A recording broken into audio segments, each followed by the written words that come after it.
আজকের রান্নাটা একদমই খুবই ইজি এবং খুবই টেস্টি একটা রান্না। আমি জানি না এটার নাম কি দেব, ডিমের ঝাল ফ্রাই দিলাম।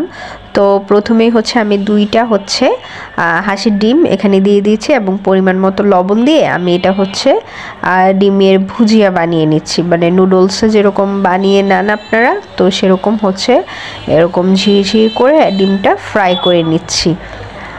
তো আমাদের ডিম ভাজা হয়ে গেলে আমি এখানে পেঁয়াজ দেব। তো গরম তেলে পেঁয়াজ দিয়েছি আর এরকম করে কুচি কুচি করে কাঁচামরিচ দিয়ে দিয়েছি এবং বেশ অনেকটা সময় ধরে এটা একটু ভেজে নেব যতক্ষণ না অবধি একটু কালার আসতেছে।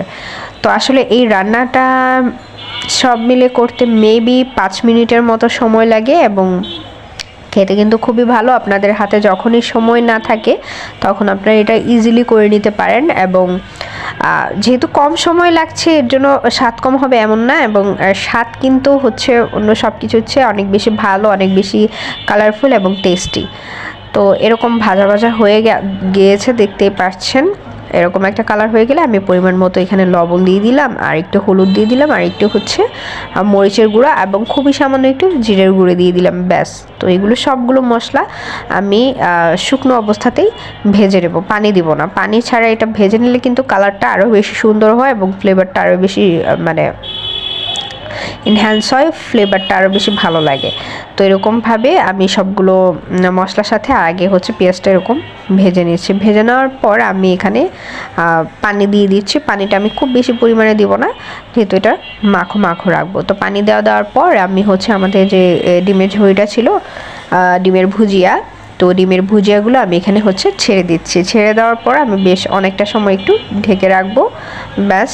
আমাদের ডিমের ঝাল ফ্রাই আমি এটা নাম দিয়েছি, হয়ে গেছে।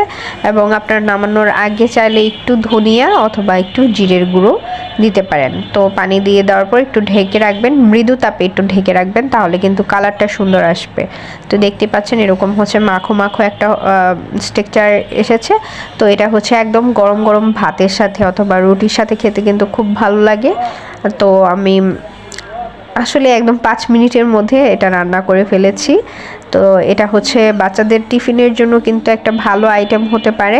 বাচ্চারা কিন্তু এটা খেতেও পছন্দ করবে, যেহেতু খুব টেস্টি এবং কালারফুল, মানে সব দিক দিয়ে আসলে এই রান্নাটা বেস্ট। তারপর এরকম গরম ভাতের সাথে খেয়ে নিচ্ছি। তারপর যেহেতু আজকে খুব শর্ট টাইম ছিল, আরেকটু কি রান্না করা যায়, তো তার জন্য একটু বেগুন ভেজে নিয়েছি আর তার একটু সালাদ ছিল, টমেটো একটু কেটে নিয়েছি। তারপর আরেকটা আমি সবজি